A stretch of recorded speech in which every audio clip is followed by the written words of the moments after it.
sua prova para o processo seletivo fosse hoje e aparecesse alguma questão, como sala de aula inovadora, taxonomia de Bloom, você saberia assinalar a alternativa correta? Se não saberia, fica comigo até o final desse vídeo, porque nós estamos na aula 5 para professor do estado de São Paulo, FGV, ó.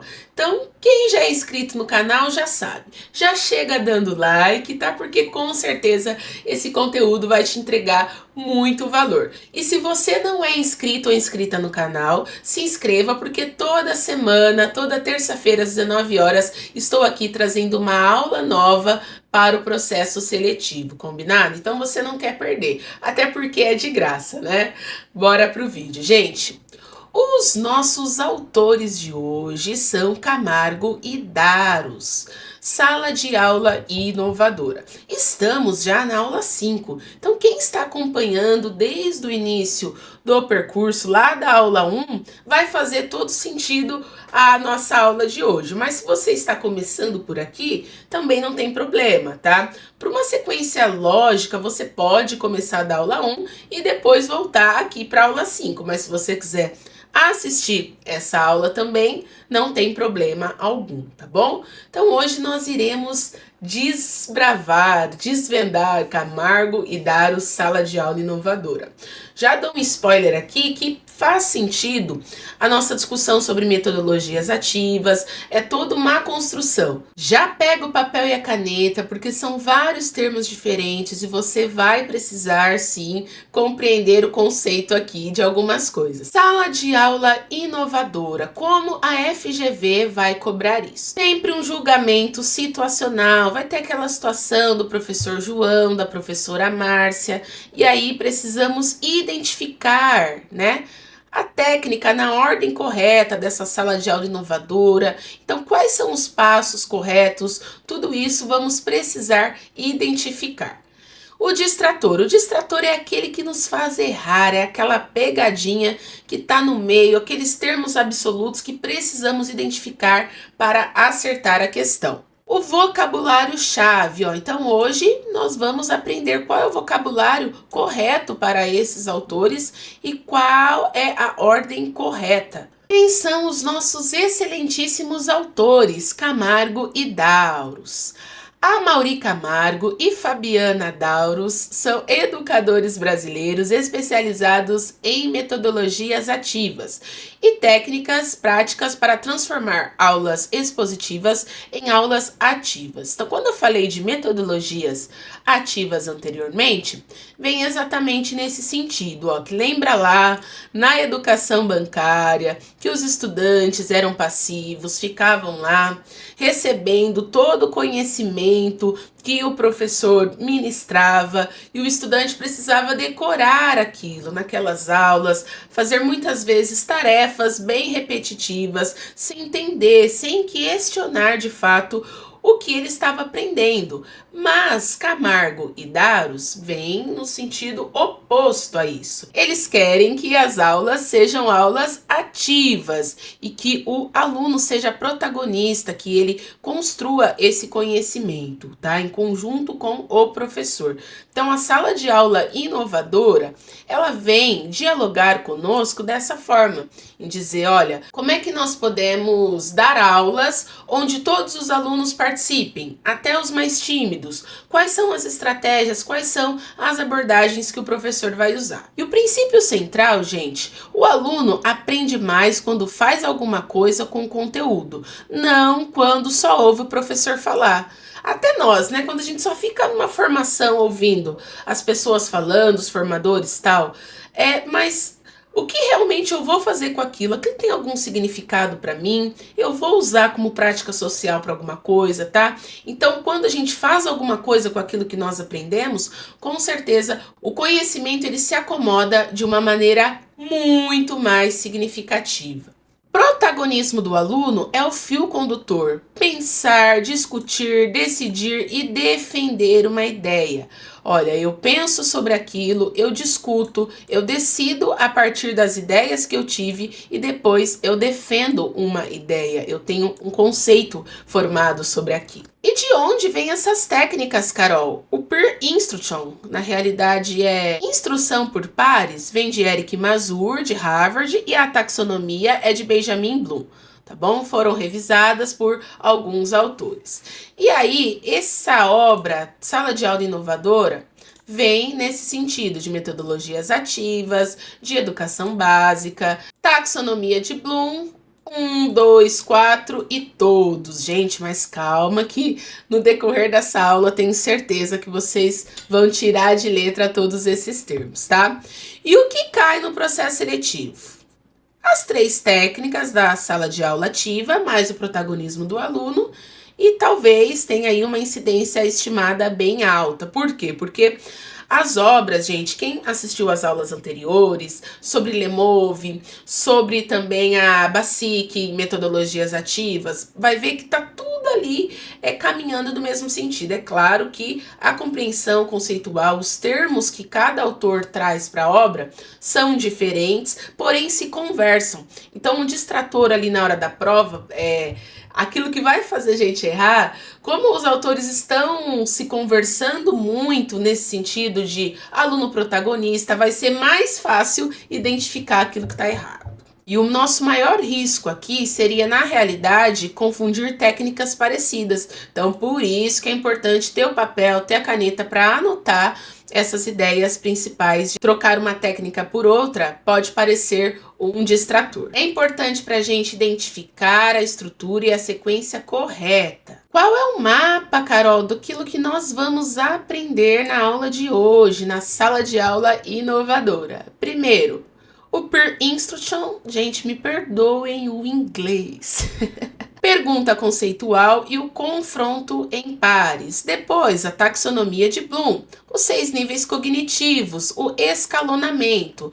Depois, no bloco 3, reflexão individual, discussão em escalada e participação garantida. E olha só, aqui tem uns números que parecem aleatórios, mas daqui a pouco vai fazer sentido. Que é o 1, 2, 4 e todos. Combinado? Bora lá então para o nosso grupo 1. A técnica que transforma o erro individual em aprendizagem coletiva, através do confronto de ideias entre os colegas, tá? No grupo 1, Peer Instruction. Qual é esse conceito, Carol? Primeiro, nós precisamos saber que essa instrução entre pares, ela funciona em 4 etapas. E essas etapas transformam o erro em aprendizagem. Por quê? Qual é o passo 1? Que é a pergunta conceitual. O professor ele vai apresentar uma questão que exige o entendimento real do conceito, não apenas a memorização. Aí depois, o que vai acontecer? Cada aluno ele vai ter ali a sua votação individual, vai responder sozinho, em silêncio, sem consultar ninguém. Essa etapa, gente, ela é obrigatória para registrar o conhecimento prévio de cada aluno. Após isso, a discussão em pares, confronto conceitual. O professor ele vai juntar os alunos em duplas, preferencialmente formadas por pessoas que deram respostas diferentes. E aí, um deve convencer o outro a explicar o seu ponto de vista para o colega. Após esse momento de confronto, de ideias, eles vão fazer de novo uma revotação, tá? A turma vota novamente na mesma pergunta. E o resultado esperado é um aumento significativo no número de acertos, pois os próprios alunos sanaram a dúvida entre si, tá? Então, só para ficar mais claro a nossa discussão aqui, é que na realidade, assim, vamos pensar nos anos iniciais, numa atividade matemática para o segundo aninho. Então, eles estão trabalhando a adição. Primeiro, você dá uma questão para eles responderem ali individualmente. Depois, por exemplo, quanto é 8 mais 8? 16. Um fez palitinho, o outro montou a continha, o outro contou no dedinho.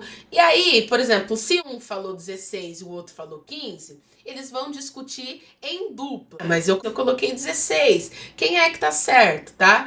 E aí é a partir disso que acontece esse segundo passo, que é a discussão entre pares. E é muito bacana isso aqui que eles colocam, para colocar com quem discorda, que quem tem a opinião, quem tem o resultado divergente.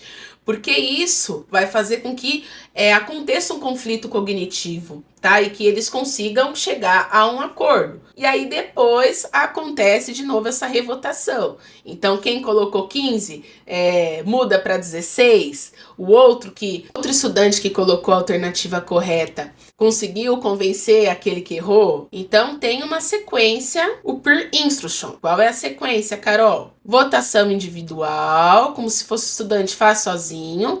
Depois ele discute em duplas produtivas, depois a revotação, ele revê aquilo que ele fez. E o que a FGV costuma colocar como pegadinha? Chamar qualquer discussão em grupo de peer instruction, sem a sequência completa. Então é a pergunta, voto individual, o par e o revoto, tá? O professor dispara o desafio, o estudante pensa sozinho, depois em pares e novamente eles votam de novo. E o que está errado? O professor pede que os alunos discutam em grupo uma pergunta, sem a votação individual antes. Negativo.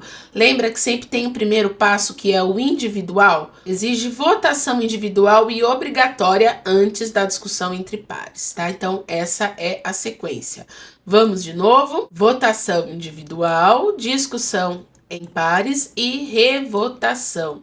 Essa revotação seria como se fosse uma revisão daquela resposta que ele deu anteriormente. Por isso que eles falam, né, que essa questão é muito bacana, porque o conhecimento ele é construído entre pares, entre os estudantes. Agora nós temos o confronto conceitual. O ganho pedagógico do peer instruction não é a discussão em si, é o confronto entre quem pensa diferente. Olha que bacana pensar nesse aspecto.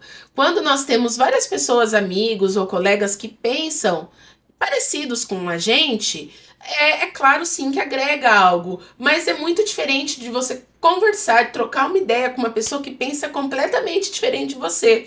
Então, explicar a sua resposta para o colega que discorda exige um entendimento real. Então, ele vai tentar convencer o ponto de vista dele para o outro. E não é decorar, né? 2 vezes 2, 2 vezes 4. Então, os alunos com respostas diferentes, eles se explicam um para o outro. E o erro vira aprendizado. Então, lembra quando eu dei aquele exemplo anteriormente? Aquele estudante que errou vai refletir sobre o erro dele a partir do acerto, da discussão com outro colega. E quais são os termos-chave para a FGV? Confronto conceitual, explicar para aprender, pares divergentes. E aqui vem na minha cabeça também, quando a gente pega o estudante, pega o aluno e pede para ele lá na frente explicar a opinião, a resposta dele na lousa. É muito bacana isso, né? Porque quando nós estamos explicando algum conteúdo, isso também reforça o nosso conhecimento. E a pegadinha para FGV aqui seria juntar só quem concorda, não gera confronto conceitual. O ganho pedagógico vem da divergência, exatamente isso. O ganho pedagógico vem de respostas diferentes. Tá errado também para FGV, formar pares aleatórios sem considerar as respostas dadas na votação individual? Exatamente, porque como eu vou explicar minha resposta para o outro, sendo que eu nem respondi? Já vou direto para a discussão em duplas? Não. Então, antes eu preciso ter ali as minhas respostas para justificar para um colega. Sem as respostas anteriormente, não tem como discutir algo que eu não sei, que eu não construí, que eu não respondi. Tudo bem? Formar pares com respostas diferentes gera o confronto real de ideias e aprofunda o entendimento. E a nossa tabelinha de senso comum, aquilo que faz a gente errar na hora da prova, e sim, o gabarito correto. Discutir em grupo uma pergunta sem votação individual prévia já é peer instruction? Não, negativo. Tem uma sequência, a pergunta conceitual que o professor dispara, o voto individual, e a discussão entre pares e o revoto, tá? Pular etapas descaracteriza a técnica. Muita atenção aqui nesse passo a passo. Formar pares aleatórios sem considerar quem discorda funciona igual para o peer instruction? Não. Confronto pares com respostas diferentes é o que gera o ganho conflito pedagógico real. Essa sim é a resposta correta. Grupo 2, taxonomia de Bloom. Gente, que nome difícil, né? A escada que organiza qualquer atividade do mais simples ao complexo, do lembrar ao criar. 6 níveis cognitivos, escalonamento de atividades, ó. Então, esses 6 níveis cognitivos aqui, gente, vem de um conceito muito bacana, que é lembrar, compreender, aplicar, analisar, avaliar e criar, do mais simples ao mais complexo. Cada nível exige uma operação mental diferente do aluno, não apenas mais esforço. Exemplo, anos iniciais.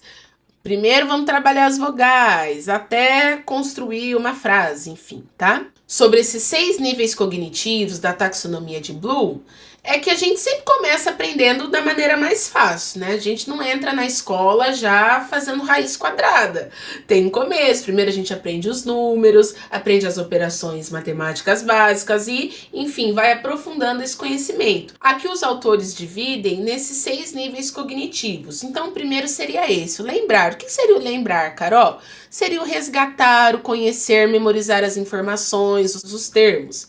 Depois, a partir do que ele lembra daquilo, estou dando exemplo dos números, né? Ele sabe o que o número 2 significa, que ele representa uma quantidade, beleza? Depois ele compreende, ele entende o significado que foi aprendido, ele sendo capaz de explicar e resumir ou traduzir com as próprias palavras. Ele vai falar, não, o número 2 representa 2 lápis, tá?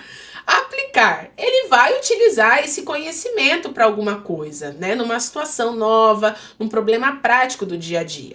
Depois o analisar, ele vai dividir as informações em partes menores para entender a sua estrutura, identificando os motivos, as conexões. Então depois 2 vem o 3, vem 4, vem o 5, e aí ele vai tendo essa compreensão numérica mais profunda.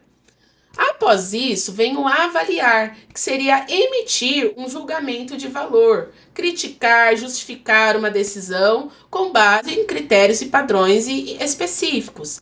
E depois o criar, que ele vai juntar as partes de uma forma inovadora para criar um novo padrão, enfim, né, para propor uma nova situação.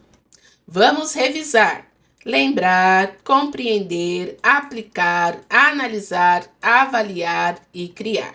E o que pode ser uma pegadinha para FGV? Chamar uma atividade de decorar e repetir de nível avançado só porque o conteúdo é difícil? Não. O nível depende da operação mental e não da dificuldade do conteúdo, tá? Então, decorar e repetir não pode ser um nível avançado, porque lembra que na taxonomia de Bloom, que nós vamos começando do mais simples até o mais complexo. E o mais complexo é criar, não só lembrar de um conceito, tá? Então, isso é muito importante.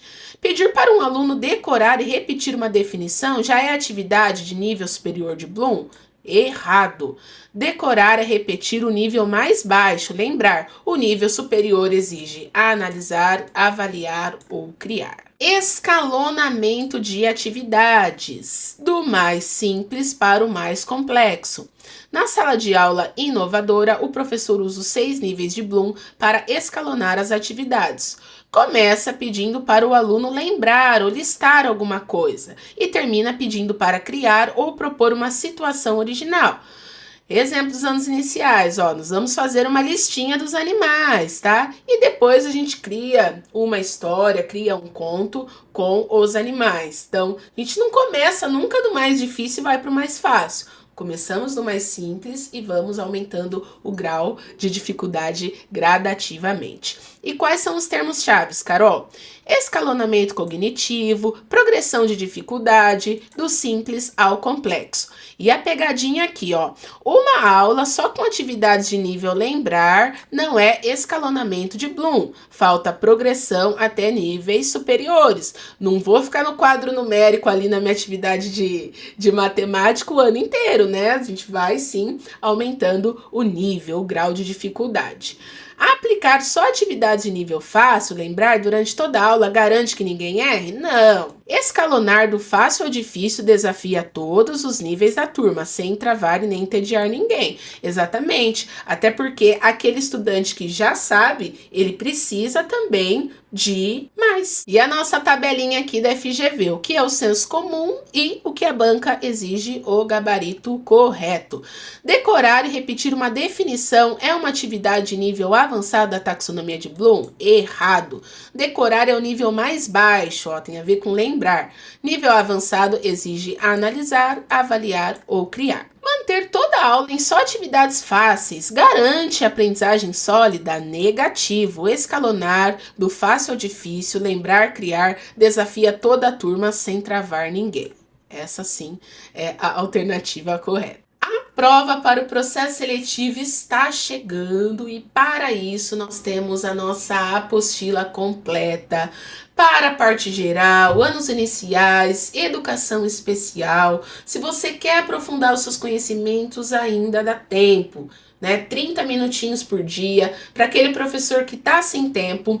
Vou mostrar para vocês aqui o nosso material e se você se interessa, o link da nossa apostila que foi elaborado com muito cuidado está aqui na descrição. Temos também o material exclusivo da videoaula, onde eu praticamente pego na sua mão, passo a passo, tem videoaulas completas, um roteiro também para você usar na videoaula. Mas não sai desse vídeo porque ainda nós temos termos importantíssimos para tratar sobre a sala de aula inovadora e além disso nós temos, sabe o quê?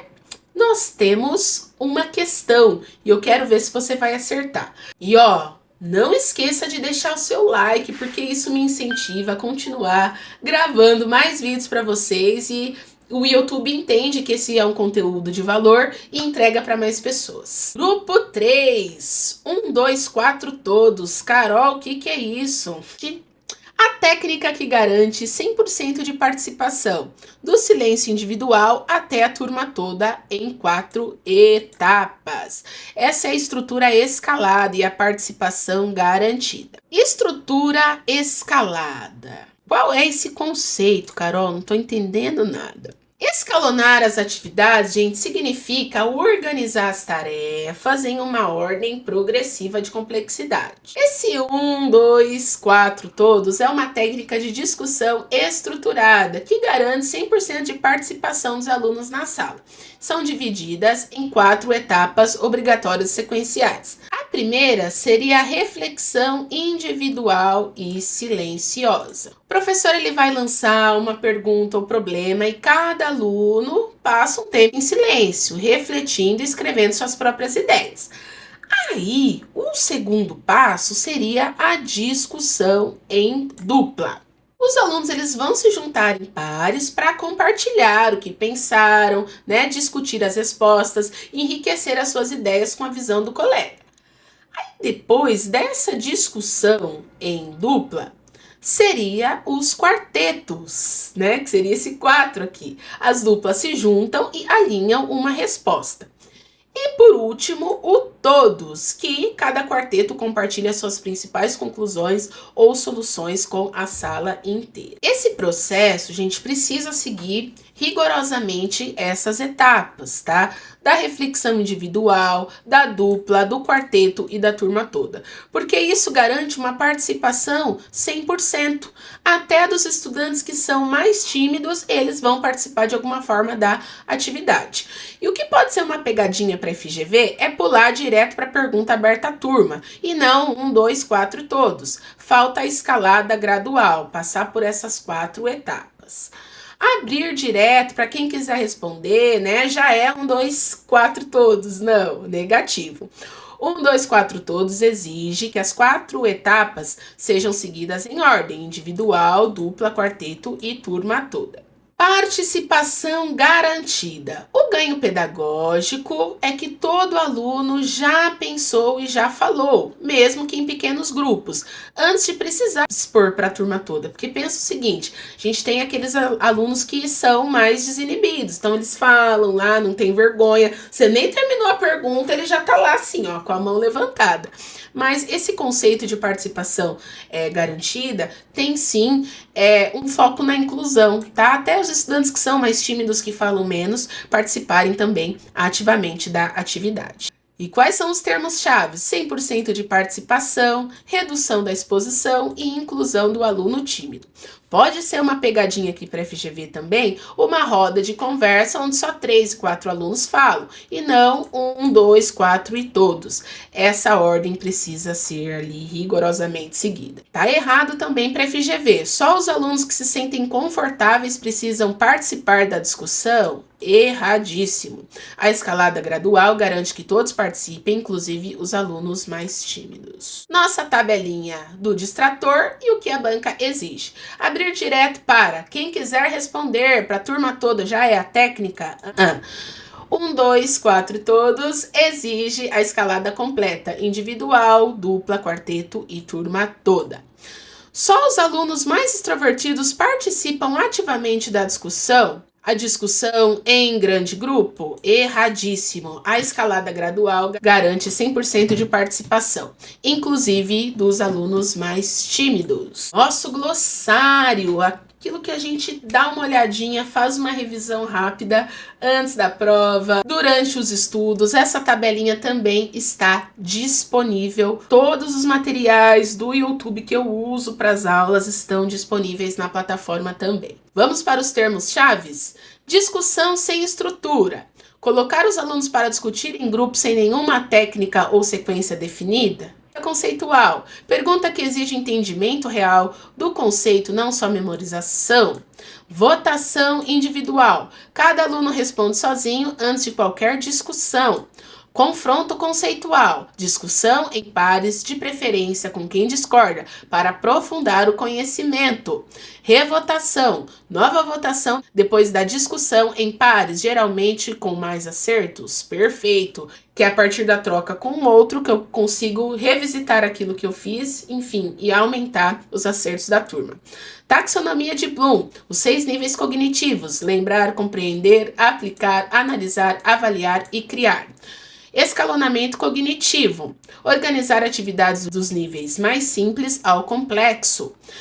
Nível criar. O nível mais alto de Bloom. O aluno produz algo novo e original. Ele coloca a mão na massa.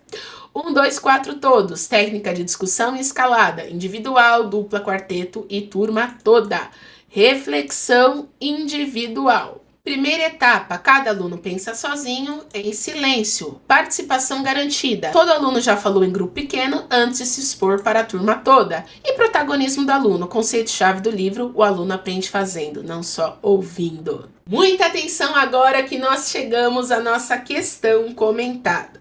Antes de uma aula sobre placas tectônicas, o professor Ricardo envia um vídeo curto para os alunos assistirem em casa. Já na sala, ele aplica 3 momentos. 1. Faz uma pergunta conceitual, pede votação individual e, como muitos erraram, pede discussão em pares, seguida de uma nova votação. 2. Organiza atividades da aula em ordem crescente de dificuldade, começando por listar tipos de placas e terminando em propor uma solução para um caso fictício de terremoto. 3. Encerra pedindo que os alunos reflitam sozinhos por 1 minuto, depois discutam em duplas, depois em grupos de 4, antes de compartilhar com toda a turma. As técnicas aplicadas por Ricardo nesses 3 momentos são, respectivamente, a sala de aula invertida, aprendizagem baseada em projetos e rotação por estações. B. Peer Instruction. Taxonomia de Bloom revisada, 1, 2, 4 todos. Letra C. Gamificação, sala de aula invertida e Peer Instruction. Letra D. Taxonomia de Bloom revisada, Peer Instruction, debate regrado. Letra E. Peer Instruction, rotação por estações, taxonomia de Bloom revisada. Pause a questão nesse momento e responda. A alternativa correta é a letra B. A resposta certa combina os 3 momentos da sala de aula do professor Ricardo. Primeiro momento, a votação individual, a discussão entre pares, a revotação, né, que é o peer instruction. Depois, o momento 2, atividades em ordem crescente de dificuldade. E aí sim nós temos a taxonomia de Bloom revisada. E o momento 3, que é o individual, a dupla, o quarteto e a turma toda, que é o 1, 2, 4 e todos que acabamos de falar. Tá? E por que as outras estão erradas, Carol? Letra A, sala de aula invertida, a gente não falou sobre isso, né? Projetos, estações, tá errado. O vídeo sozinho não configura uma sala de aula invertida, até porque não tem nada descrito sobre isso. Letra C, por que tá errada, Carol? Não há elementos de jogo, pontos, níveis, recompensas para ser uma gamificação. E a letra D, Boom, peer instruction e debate regrado? Errado. A ordem dos primeiros momentos está invertida e não há debate regrado, como descrito aí no terceiro momento. E a letra E, peer instruction, estações e Bloom. Errado, o segundo momento não é rotação por estações, é o escalonamento de Bloom. A ordem está trocada. Você acertou? Coloca aqui nos comentários que eu vou adorar saber. Se você gostou dessa aula, não esqueça de deixar um comentário aqui no vídeo e compartilhar esse vídeo para outros professores. Isso é muito importante para o canal. E a gente se vê na próxima terça-feira, às 19 horas. Um abraço e até o próximo vídeo.